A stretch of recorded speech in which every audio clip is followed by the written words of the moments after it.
Il y a eu un meurtre raciste en France, oui. Est-ce qu'on peut dire que Retailleau, de par son discours islamophobe et xénophobe, envenime la situation?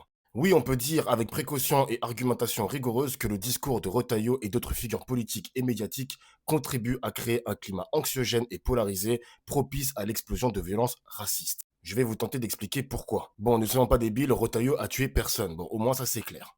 J'ai pas envie de me prendre un procès pour diffamation. Mais on peut dire qu'il a participé à un climat idéologique dans lequel les musulmans, les arabes, les jeunes des quartiers sont déshumanisés. Je vous rappelle sa formule de barbare. Le récit dominant est que ces populations seraient perçues comme une menace.